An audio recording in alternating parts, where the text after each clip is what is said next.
இயேசு கிறிஸ்துவின் நாமத்தினாலே இன்றைய கர்த்தருடைய விசேஷித்த வார்த்தைகளை ஒன்று நாம் வாசித்து அதில் மூலியமாய் ஆவியானவர் நமக்கு கற்றுக் கொடுக்கிறதை நாம் கேட்போம். கர்த்தர் தாமே இந்த வசனத்தை நமக்கு ஆசீர்வதித்து தருவாராக. இன்றைய தியானத்துக்கென்று தெரிந்து கொண்ட வேத பகுதி அப்போஸ்தலர் நடபடிகள் 13ஆம் அதிகாரம் 48வது வசனம். எனக்கு ரொம்ப விசேஷமாக ஆச்சரியமான உள்ள ஒரு வார்த்தை அதில் இருக்கிறதை நான் கண்டுபிடித்தேன். அது என்னை மிகவும் தொட்டது.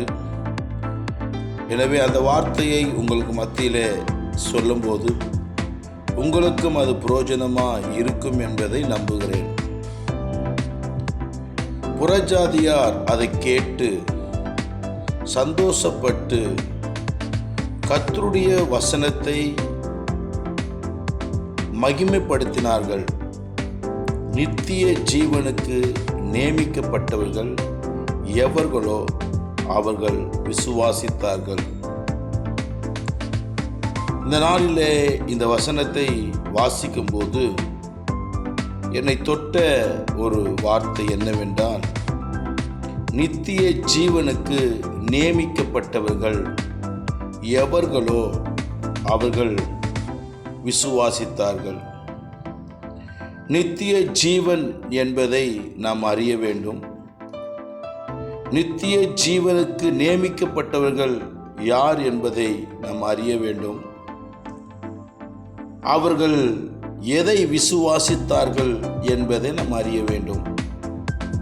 இதை கேட்கிற தேவனுடைய பிள்ளைகளுக்கு கர்த்தர் சொல்லுகிற காரியம், நித்திய ஜீவன் என்பது முடிவில்லாத ஒரு வாழ்வு. அந்த முடிவில்லாத வாழ்வு இந்த உலகத்தில் நாம் வாழ்கிற வாழ்விலே இல்லை. நாம் முடிவில்லாத வாழ்வு என்பது, நிரந்தரமான வாழ்வு என்பது இந்த உலகத்தை கடந்த ஒரு வாழ்வு. இந்த உலகத்தை நாம் கடந்து போகும்போது நமக்கு ஒரு உயிர்த்தெழுதல் உண்டு. ஆண்டவராகிய இயேசு கிறிஸ்துவை விசுவாசிக்கிறவர்கள், அவரை சொந்த இரட்சகராய் ஏற்றுக்கொண்டவர்கள், அவர் இரத்தத்தால் பாவங்கள் மன்னிக்கப்பட்டவர்கள், அவர்கள் ஜீவ புஸ்தகத்தில் அவருடைய பெயர் எழுதப்படுகிறது. அப்படி எழுதப்பட்டவருடைய பெயர் வாசிக்கப்படும் போது அவர்களுக்கு ஆண்டவர் ஜீவ புஸ்தகம் என்று ஒன்று வைத்திருக்கிறார். அந்த ஜீவ புஸ்தகத்தில் பெயர் எழுதப்பட்டவர்கள் அவரோடு கூட என்றென்றைக்கும் வாழும்படி கர்த்தர் நியமித்திருக்கிறார். அந்த என்றென்றைக்கும் வாழ்கிற வாழ்வுக்கு பேர் தான் நித்திய ஜீவன். இந்த உலகத்தில் நிலையாய் வாழ வேண்டும் என்பதற்காக கடவுள் மனிதனை உண்டாக்கினார், ஆணு பெண்ணுமா உண்டாக்கினார், குடும்பத்தை நியமித்தார், விசுவாசம் உள்ள சந்ததியை பெற்றெடுக்க வேண்டும் என்று திட்டமிட்டார்.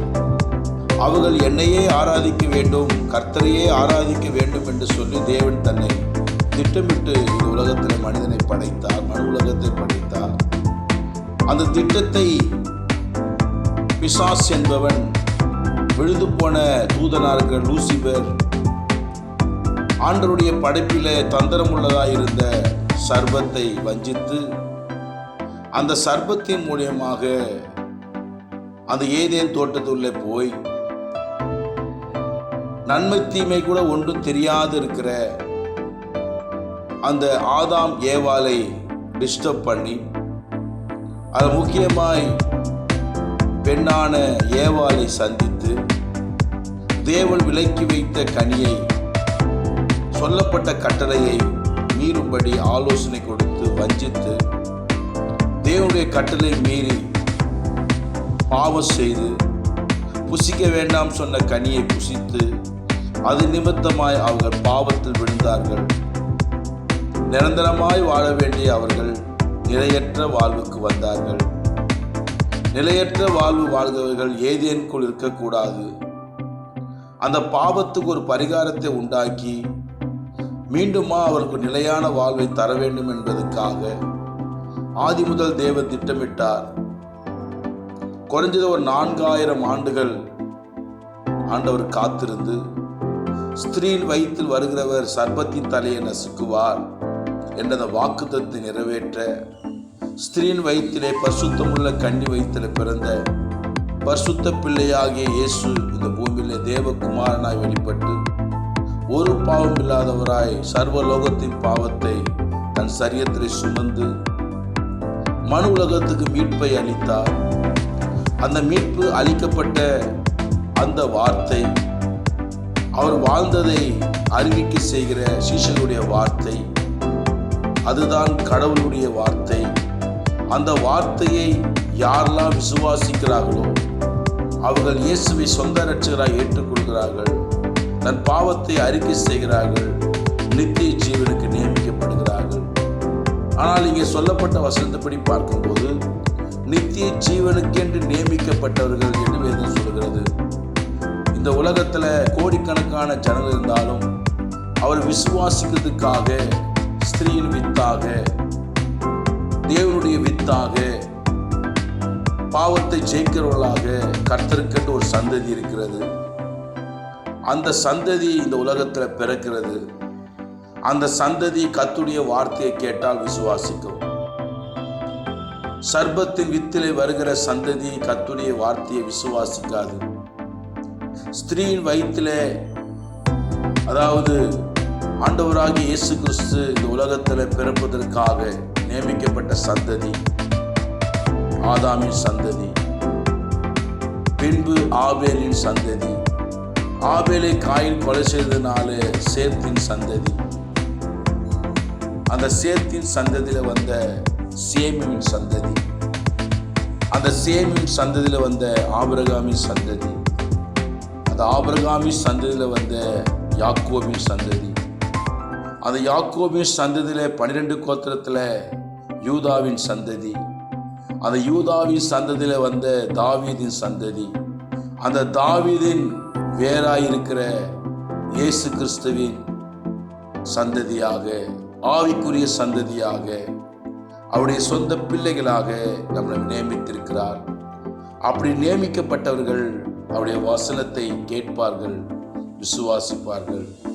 இன்றைக்கு உலகத்தில் உலகமெங்குமாய் பல இடங்களில் கர்த்தருடைய வசனத்தை பிரசங்கம் பண்ணி கொண்டிருக்கிறார்கள். பலவிதமான முறைகளிலே பல ஊழியங்கள் நடந்து கொண்டிருக்கிறது. கர்த்தருடைய வசனங்கள் பிரசங்கிக்காத இடம் இல்லை, பிரசங்கிக்காத நாடு இல்லை, பிரசங்கிக்காத மாநிலங்கள் இல்லை. ஆனாலும் நித்திய ஜீவனுக்கு நியமிக்கப்பட்டவர்கள் கர்த்தருடைய வசனத்தை கேட்டவுடன் விசுவாசிப்பார்கள், தன் வாழ்வை கர்த்தருக்கு ஒப்பு கொடுப்பார்கள் என்பது எந்த ஒரு சந்தேகமும் இல்லை. முதல் நூற்றாண்டு காலத்தில் 18 இன மக்கள்கள் எருசலேமிலே அந்த அரிப்பின் பண்டிகையாக பெந்தகோஸ்தே பண்டிகைக்கு கூடி வரும்போது லட்சக்கணக்கான மக்கள் இருந்தாலும் பரிசுத்தாவின் ஊட்டப்படும் போது மேல் மாடியில் 120 பேர் அபிஷேகத்தை பெற்று துள்ளி குதிக்கும் போது பல வகைகளை கேலி பண்ணார்கள். பல பேர் பலவிதமான அவதூற வார்த்தைகளை பேசினாலும் பேதுரு எழுந்து நின்று, நாங்கள் மதுபானத்தினால் வெறி கொண்டவர் அல்ல, எங்களுக்கு பைத்தியம் பிடிக்கல, யோவேல் தீர்க்கதரிசி சொல்லப்பட்ட அந்த தீர்க்கதரிசி நிறைவேற்றுதலாக மாம்சமான யாவர் மேல் ஆவியை ஊட்டுவேன் சொன்ன அந்த வாக்குத்தத்தை நிறைவேறுவதற்காகத்தான் இந்த அனுபவத்தை கர்த்தர் வைத்திருக்கிறார், அதை நாங்கள் பெற்றிருக்கிறோம். எனவே மாறுபாடான சந்ததியை விட்டு ரட்சித்துக் கொள்ளுங்கள். நீங்கள் கொலை செய்த இயேசுதான் இரட்சகர். அந்த இரட்சகருடைய இரத்த சிந்துதல் இல்லாமல் உங்களுக்கு பாவ மன்னிப்பு உண்டாகாது. அவர் முதலாவது உங்களிடத்தில் தான் அனுப்பப்பட்டார். எனவே இப்படிப்பட்ட நற்செய்திகளை பேதுரு பலவிதமான பகிரங்கமாய், நீங்கள் கொலை செய்த அந்த இயேசுவை ஆண்டவர் உயிரோடு கூட எழுப்பினார், அதுக்கு நாங்கள் சாட்சியாக இருக்கிறோம். அவர்தான் வார்த்தையாக இருந்தவர், அவர்தான் அந்த பூமியிலே தேவகுமாரனாய் வந்தவர், அவர்தான் தேவனுடைய ஒரே பேரான குமாரன், தேவனுடைய திரித்துவத்தில் ஒருவராக இருக்கிறவர் வார்த்தையாகிய இயேசு. அவர் விசுவாசிக்கிறவர்கள் நித்திய ஜீவன் உண்டு என்று சொல்லி பல வகைகளை பிரசங்கம் பண்ண போது லட்சக்கணக்கான மக்கள் அங்கே இருந்தாலும் 3000 பேர் கர்த்தருக்கு என்று பிரித்தெடுக்கப்பட்டார்கள். அந்த 3000 பேர் தன் வாழ்க்கையை கர்த்தருக்கு ஒப்பு கொடுத்து, தன் இருதயத்தை குத்தப்பட்டவளாய் தன் வாழ்வை ஒப்பு கொடுத்து முதல் நூற்றாண்டு காலத்தை முதல் திருச்சபை உருவாக்கப்படும் போது 3000 பேர் அவர்கள் பிரித்தெடுக்கப்பட்டார்கள். பின்பு 5000 பேர், பின்பு தொடர்ந்து ஆண்டவருக்காக ஒரு கூட்ட மக்களை ஆயத்தப்படுத்திக் கொண்டே இருக்கிறார்.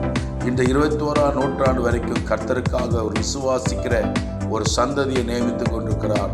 இந்த நாளில் இந்த வசனத்தை கேட்கிற நீங்களும் இந்த வசனத்தின்படி கர்த்தர் பேசுகிற காரியம், உங்கள் குடும்பங்கள், உங்கள் சந்ததி நித்திய ஜீவனுக்கு நியமிக்கப்பட்ட சந்ததி. நீங்கள் அவரை விசுவாசிக்க வேண்டும், அவரை சொந்த இரட்சகராக ஏற்றுக்கொள்ளப்பட வேண்டும். அவர் இல்லாமல் உங்களுக்கு வாழ்வில்லை என்பதை நான் ஒவ்வொருவரும் நம்பணும், விசுவாசிக்கணும். இன்னைக்கு கர்த்தரை தெய்வமாய் கொண்ட ஜன பாக்கியம் உள்ளது என்று சொன்னேன். அந்த பாக்கியத்தில் உங்களையும் என்னையும் கர்த்தர் வைத்திருக்கிறார். அப்படி உங்கள் குடும்பத்தை சாராத, உங்கள் குடும்பத்தை சார்ந்து ஆண்டவரை நம்பாதவர்கள் யாராக இருப்பார்களானால் அவரிடத்தில் சொல்லுங்கள், உங்களை நித்திய ஜீவனுக்காக கர்த்தர் நியமித்திருக்கிறார். நீங்கள் விசுவாசித்தால் உங்களுக்கு நித்திய ஜீவன். நீங்கள் விசுவாசிக்காவிட்டால் இந்த உலகத்தோடு கூட உங்கள் வாழ்க்கை முடிவடைகிறது. எனவே அவர் விசுவாசிக்கிறவன் மரித்தாலும் பிழைப்பான், மறியாமலும் இருப்பான் என்று சொல்லி ஆண்டவர் இந்த உலகத்தில் ஊழியத்தின் காரியங்களிலே அவர் பேசினதை நாம் கேட்டிருக்கிறோம். எனவே இந்த வசனத்தின் மூலியமாய், இந்த வார்த்தை மூலியமாய் நித்திய ஜீவனுக்கு நியமிக்கப்பட்டவர்கள் விசுவாசிப்பார்கள். எனவே நாம் கர்த்தருடைய வசனத்தை விதைக்க கர்த்தருடைய வார்த்தை விதைக்க அது களைகள் தோண்டலாம், பதறு போகலாம். ஆனால் ஒன்று மட்டும் உண்மை, நல்ல நிலம் என்று ஒன்று இருக்கிறது. வழி அருகே விதைக்கப்படுது, முள்ளுடங்கள் விதைக்கப்படுகிறது, கற்பாயில் விதைக்கப்படுகிறது. ஆனால் நல்ல நிலத்தில் விதைக்கப்படுகிறது என்று ஒன்று சொல்லப்படுகிறது. அந்த நல்ல நிலம்தான் கர்த்தருக்காக பிரித்தெடுக்கப்பட்ட சந்ததி. அவைகள் தான் நித்திய ஜீவனுக்கு நியமிக்கப்பட்ட சந்ததி. அந்த சந்ததி தான் நீங்களும் நானுமா இருக்கிறோம் என்பதை நாம் கர்த்தருடைய நாமத்து மகிமைக்காக சொல்கிறேன். அல்லேலூயா. எனவே கர்த்தருடைய வசனத்தை நம்புங்கள், விசுவாசியுங்கள், இன்னும் அநேகரை ஆதாயப்படுத்துங்கள். கர்த்தருடைய வருகை மிக சமீபமாகிறது. கர்த்தர் தாமே உங்களை ஆசீர்வதித்து பெருக செய்வாராக. ஆமேன், ஆமேன், ஆமேன்.